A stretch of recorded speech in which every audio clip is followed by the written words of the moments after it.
जय भोलेनाथ की। उम्मीद है कि आप लोग को मेरी वीडियो अच्छा लग रहा होगा और सब लोग सुन रहे हैं। सबको जय भोलेनाथ की। आज भी एक ऐसा ही विषय आया है जो बहू का क्वेश्चन है। सास से बहू बोलती है कि हमें वो अधिकार क्यों नहीं मिलता जो बेटी को मिलता है, हमसे क्यों सारी बातें छिपाई जाती है। अजीब सी बात है ना। सही बात है। जब शादी होता है, बेटा के शादी जब करते हैं तो घर में नया फल आता है, बहू आती है, लक्ष्मी आती है। उसको क्या कहते हैं कि हमारी पीढ़ी आगे बढ़ेगी। वो आपकी छाया आ गई है आपके घर में। आप समझ लीजिए कि आपकी एक छाया आ गई जो आपकी जगह वो लेने वाली है। कुछ दिन के बाद आपकी वही जगह लेगी। ये चीज़ नॉलेज होना चाहिए, जानकारी होना चाहिए कि बहू के साथ कैसा व्यवहार करें। कल हमारे जगह पे हमारी सास थी, परसों उनकी सास थी, उनकी सास थी। ये तो पीढ़ियाँ चलती आ रही है। अब पहले पढ़े लिखे लोग नहीं थे तो कड़ा शासन में रखते थे बहू पर। सास से लोग डरते थे बहुत ज़्यादा। अब पढ़े लिखे लोग हैं तो बातचीत करके समस्या के समाधान कर लेते हैं। अब लड़ाई नहीं होती, बातचीत होके काम ख़त्म हो जाती है। तो अब पढ़े लिखे का संसार है। तो सास के सोचना चाहिए कि जब हम अपना बेटा के शादी कर लिए, आज तक बेटा आपका था, जब आप मौड़ी पहनाते हैं ना तो उस टाइम क्यों माँ रोती है।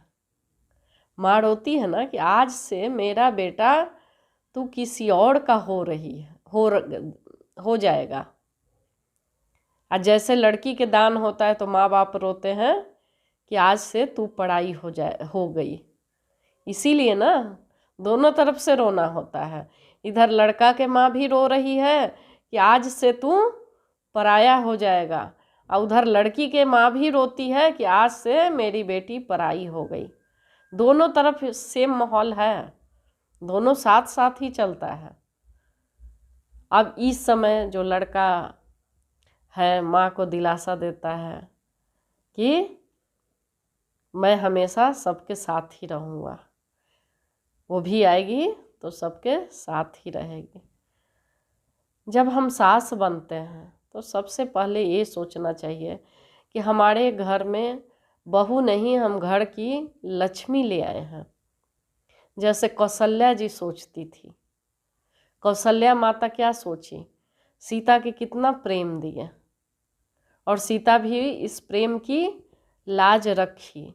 तो इसी तरह सास को सोचना चाहिए कि ये हमारी बेटी है, हम सारी बात इससे खोल के करें और मेरी बात वो समझे, मेरी फीलिंग समझे कि मैं क्या कहना चाहती हूँ।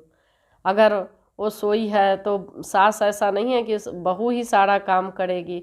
सास उठ के अगर जितना बनता है तो सास कर ले, बहू फिर उठेगी तो वो कर लेगी, या दोनों मिल के काम कर ले, तो लड़ाई किस बात की होगी घर में। दोनों को मिल के रखना है ना। अब सास सोचेगी कि ये मेरा सामान है, बहू नहीं लेगी, नहीं जी ये शैम्पू मेरा घर बाथरूम में रखा हुआ है, मेरा है, तुम अपना निकाल लो, तुम अपना साबुन ले आओ। तो आप तो पहले ही बंटवारा दिखा रहे हो ना, तो बहू तो करेगी ना। उसका बच्चा हुआ तो फिर कह रहे हो कि तुम 1 किलो दूध अलग से ले लो, मैं अपना दाम दे दूंगी, तुम अपना दाम दे देना। अलग हो गया ना जी। आप बंटवारा तो घर में कर दिया, आप सास कहाँ, सास बन गए ना, माँ नहीं ना बने। वहीं आपकी बेटी आती है तो आप बेटी के दूध के पैसा दे रहे हैं और बहू का नहीं, तो घर में कैसे शांति रहेगी। आप बोल रहे हैं कि हमारे घर में शांति नहीं है, इसका भी हल बताइए। तो हल यही है कि ऐसा कभी मत सोचिए कि वो पोता पोती मेरा नहीं है, वो बहू मेरा नहीं। अरे आप ही का बेटा का है, वो वंश है आपका, आप ही का जगह वो लेगी, तो क्यों ना उसको प्यार से रखें। कोई चीज़ जैसे पैसा में आप पैसा कैसे बैंक में छिपा के रखते हैं ना कि उसका ब्याज मिलेगा, तो ये बेटा के तो ब्याज ही है ना। बहू तो ब्याज से तो और प्रेम करना चाहिए। बेटा तो आपके ड्यूटी चला जाएगा, बहू तो आपके साथ ही रहेगी ना। उसको जब सुबह कभी कभी चाय बना के दे दीजिए, जब उठेगी या कोई काम है तो साथ में कर लिया करिए। खाना के लिए पूछ लीजिए कि खाना खा ली, मतलब कुछ कुछ ऐसे प्यार से उसको दीजिए कुछ खाने उसको। घर में ये नहीं सोचिए कि उसका चीज़ अलग है हमारा चीज़ अलग है, तो ऐसे में भेदभाव तो उत्पन्न होगी ना। कोई किचन में जाइएगा तो सामान हटा के रख दीजिएगा, बहू आएगी तो सामान आप हटाने लगिएगा, तो उसको कैसा लगेगा। वो बहू फिर तो झगड़ा करेगी कि मेरी सास सामान हटा हटा के लुका लुका के रखती रहती है। उसको तो लगेगा कि मेरे से ही हटा के रख रही है। ऐसा मत होने दीजिए। अगर बहू को जो खाने का मन है तो उसको दीजिए ले आके। अभी आप घर के मालिक हैं, 10 साल के बाद वो मालिक बन जाएगी तो फिर वो बातें बोलेगी तो झगड़ा तो होगा घर में। तो उसी तरह से आपको भी बहू को रखने आना चाहिए कि किस तरह से बहू या बेटी में अंतर न करें। बेटा तो आपको प्यार करेगा हाल करेगा, लेकिन खाना बना के तो बहू ही खिलाएगी ना। जब दुख तकलीफ भी आएगा तो बहू ही आके सेवा करेगी। तो बहू को भी प्यार करिए, वो आपकी बेटी है। आप नफरत भाव से मत देखिए कि मेरे घर में एक अलग ही आ गया, डायन आ गया, ये आ गया, ये आए। ये आप कहोगे तो कब तक वो सहेगी, फिर तो बोलेगी ना। आप उससे बच्चे की तरह बैठ के बात करोगे तो क्यों नहीं करेगी। आजकल लड़की भी कम नहीं है, वो बहुत अच्छा से बात करेगी, इज्जत देगी। अगर आप अलग अलग रहोगे तो भी अलग रहेगी। उसके बच्चे के खाने पीने का आप ध्यान रखिए। हमारा वो पोता पोती है, हमारा वंश है, हमारा घर का धरोहर है, हमें तो करना चाहिए उसको। कभी उसका पति बाहर है, बॉर्डर पे है, तो आपको तो ध्यान रखना पड़ेगा ना बच्चे को। अगर आप जितना प्यार दोगे उतना ही प्यार वो आपको देगा 10-20 साल के। जब आप बेड पर या बुढ़ापा जब आएगा ना तो आपसे खाना नहीं बनेगा। अभी तो जवानी में ताव दिखा रहे हैं, जब बुढ़ापा आएगा ना तो फिर बहू ही सब कुछ करेगी। और उस टाइम आपको लगेगा कि ये गलती मैंने किया था, इसको ये तंग किया था। अभी भी बहुत सासू माता से भी मिले हैं कि जो रो रही हैं कि ये बहू इतना सेवा की और मैं इसी को बहुत तंग किया है। तो ऐसे से भी लोग आपको मिलेंगे। तो इसलिए दोनों तरफ से होता है। जिस तरह से आप लड़की वाले लड़की दे दिया, आपने लड़का दे दिया, लेकिन अब प्रेम का प्यार रह गया। आपको बेटा भी प्यार करेगा। अगर आप बहू से प्यार करेंगे, पोता पोती से प्यार करेंगे, तो आपको बेटा भी प्यार करेगा, पुतोह भी प्यार करेगा। ऐसा कोई वो नहीं है कि नहीं प्यार करेगा। और हाँ, 2-3 बहू है तो जो बहू ज़्यादा प्यार करेगी तो सास नेचुरल है कि वो ज़्यादा उसको लगाव करेगा। तो इसमें भी गलत नहीं सोचना चाहिए। सबसे जो प्रेम करेगा उसको करना है। जब और बुढ़ापा शरीर ढलेगा तो वही बेटा बहू आपके साथ देगा। अभी तो आपका देह चल रहा है तो नहीं पता चल रहा है। जब आता है तो एक दिन आप बच्चे को पाले अंगुरी पकड़ के, और जब आपका बुढ़ापा आएगा तो आपके बच्चे उंगली पकड़ के चलाएंगे। तो ध्यान रखिए, आपका घर आप ही के हाथ में है खुशी कि कैसे घर चलाना है।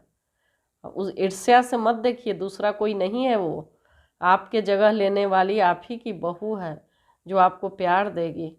आप भी इसी भाव से रहिए कि बहू नहीं बेटी ले आए हैं। देखिए घर स्वर्ग बन जाएगा। यही स्वर्ग है, यही नर्क है, कहीं नहीं है। जिसके घर में रोज लड़ाई झगड़ा हो रहा है वो नर्क है। और जिसके घर में सब खुश है वो स्वर्ग है। शक्ति और ये अलग अलग चीज़ें हैं, लेकिन ये घर का गृहस्थी भगवान भी बोले हैं कि सबसे पहले जो गृहस्थी देखता है उसके बाद भक्ति करता है, उसी में मैं हूँ। और जो भी अगर भक्ति या ज्ञान थोड़ा सा भी होगा, या चर्चा करते हैं या भक्ति सुनते हैं, ज्ञान करते हैं, तो आप अपने घर में आनंद के वातावरण रखेंगे, शांति के वातावरण रखेंगे, हमेशा लोगों को खुशी बांटेंगे, अपने घर का माहौल खराब नहीं होने देंगे। और आज से जो भी ये वीडियो देख रहा होगा, सुन रहा होगा, और आगे भी, तो मेरी यही कामना है कि आप अपने बहू के साथ भी अच्छा संबंध बना के रखिए। और ये बहू का आगे वीडियो में बहू के बारे में बात करेंगे। पहला माँ का था, अब सास का वीडियो है, बहू के बारे में भी बात आगे करेंगे। तो इसी तरह बहू को खुश रखिए, आपको आगे की ज़िंदगी भी अच्छा मिलेगा। कहते हैं ना कि धरोहर धरिए, बैंक बैलेंस करिए, तो अच्छे कर्म करिए, कर्म कहीं नहीं जाएगा। यहाँ ये मत सोचिएगा कि वो किसी और के घर से आई है, सोचिए कि मेरे ही कोख से जनी है, मेरी ही घर की लक्ष्मी है। आपको बहुत प्यार आएगा अपने बच्चे की तरह। उसे अगर बीमार पड़ी तो सर पे हाथ रखिए, हाल चाल पूछिए, प्यार होगा, उसको भी तो अनुभव होगा कि मेरी सास प्यार करती है। तो प्यार ऐसे होगा, फिर सब आपके बेटे बहू कहीं नहीं जाएंगे, वो सब आपको प्यार करेंगे। और प्यार मिल गया तो और क्या चाहिए। सदा खुश रहिए आप लोग भी। अगर वीडियो अच्छा लग रहा है तो लाइक करिए, सब्सक्राइब करिए। जय भोलेनाथ की, जय भोलेनाथ की। वीडियो घर घर पहुंचाइए। जय भोले।